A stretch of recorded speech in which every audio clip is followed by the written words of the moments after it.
Suivez le guide spécial Une Odyssée au fil de l'eau, manifestation proposée par la communauté urbaine de Bordeaux et Lyonnaise des Eaux pendant les Journées du patrimoine les 18 et 19 septembre.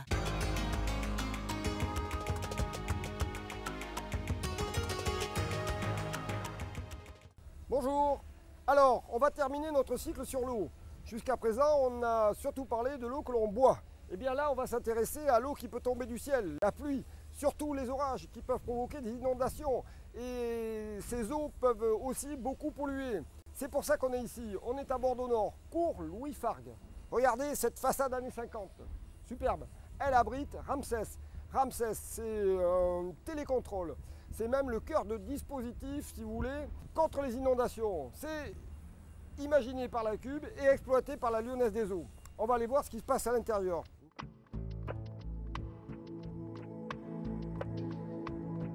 Et nous voici devant l'écran de Ramsès. Alors rappelons-le, c'est un système qui gère les assainissements des eaux pluviales de l'agglomération bordelaise. Les vieux Bordelais le savent, tous les 10 ans à Bordeaux à peu près, il peut y avoir des inondations terribles qui sont provoquées par des orages. 1982, le 31 mai, en une heure, il va tomber 81 mm d'eau. Alors ça vous paraît peut-être pas beaucoup, mais il faut comprendre c'est l'équivalent de ce qui peut tomber en un mois entier. Voilà, 4 jours plus tard, double fatalité, le 2 juin, donc 41 mm d'eau.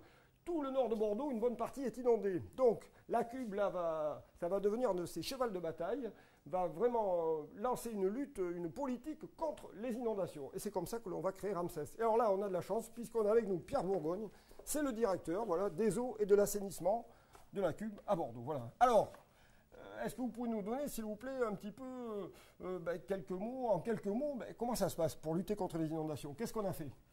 On a fait une politique dans deux directions. La première direction, c'est de dire on va construire tous les gros ouvrages structurants qui vont permettre de lutter contre l'inondation pour l'urbanisation telle qu'elle est dans les années 82, par exemple. Et puis en parallèle, pour toutes les constructions nouvelles, on va mettre en place des solutions qu'on a appelées les solutions compensatoires qui permettent de retenir l'eau localement pour ne pas que tous ces débits d'eau pluviale se rassemblent et donc provoquent des inondations. Alors ça, c'est une politique où la communauté urbaine a été très novatrice et qui a fait beaucoup d'émules depuis. Mais en matière mais Ramsès, c'est plus la partie gros ouvrages structurants. Et donc là, la communauté urbaine s'est lancée dans un très gros programme.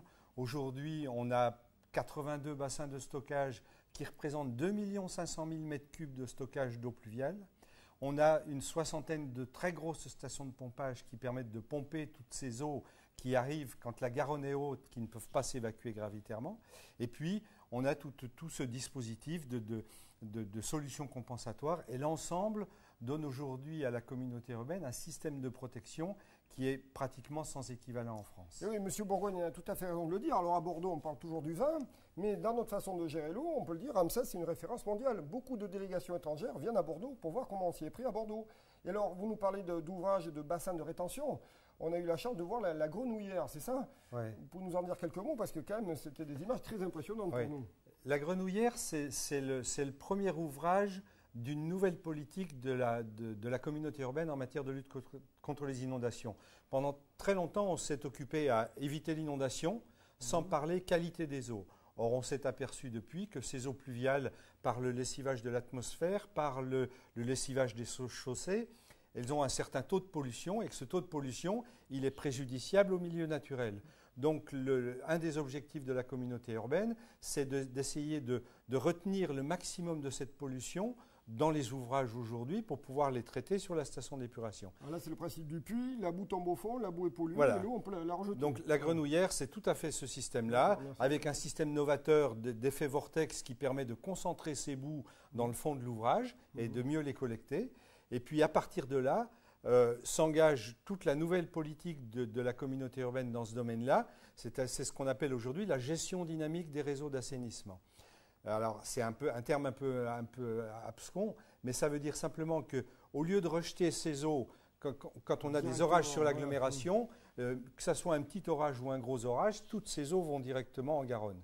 Et on s'est aperçu que le volume qu'on avait dans tous ces collecteurs était largement suffisant pour retenir les eaux des petits orages. Donc le principe, c'est tous les petits orages qu'on appelle, nous, dans notre jargon, l'orage d'intensité mensuelle, eh bien, on va le retenir dans le réseau, éviter qu'il aille en Garonne, et puis on l'enverra traiter sur la station d'épuration Louis Fargue, qui est en construction en face de nous. Vous pourrez venir visiter aussi bien la Grenouillère que Ramsès pour les journées du patrimoine. Mais si, regardez, on vous marque sur l'écran à qui il faut s'adresser. Voilà.